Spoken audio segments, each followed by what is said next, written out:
Какво да ви кажа за себе си? Израснах в бедно семейство, майка ми нямаше пари да ми купи обувки, затова ми бойдисваше краката черни, ми вързваше пръстите на фльонга. Като малък децата ми се смееха, че съм имал голяма глава. Не е верно, каза веднъж майка ми и ми даде шапката да купя 10 кг картофи. Въобще, родителите ми развиваха у мене артистични способности. Някой път искаха да ставам лекар, друг път искаха да ставам артист, но така, често, много искрено искаха да стана лекар.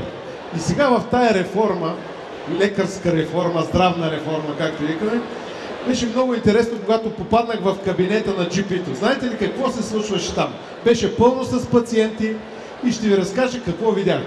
Влиза един и вика: добър ден, докторе. Доктора: какво е доброто? Следващия. Влиза другия и вика: докторе, страдам от раздвоение на личността. Доктора: сестра, донесете още един стол. Влиза другия и казва: докторе, нещо ми звъни в ушите. Не отваряй. Следващия. Докторе, температурата ми се покачва. Какво да правя? Продавай. Следващия. Доктор, имам чувството, че съм камбана.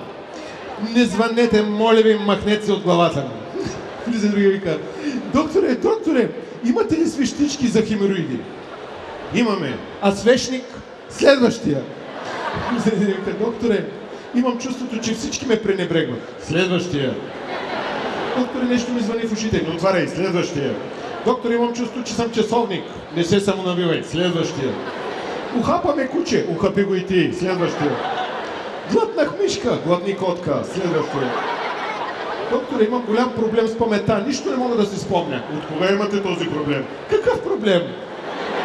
Следващия. Докторе, не си усещам крайниците. В болницата ли съм? Отчасти. Следващия. И така беше невероятна. Влиза накрая един старец и вика: докторе, ще ме излекувате ли? Абе, живей си, бе.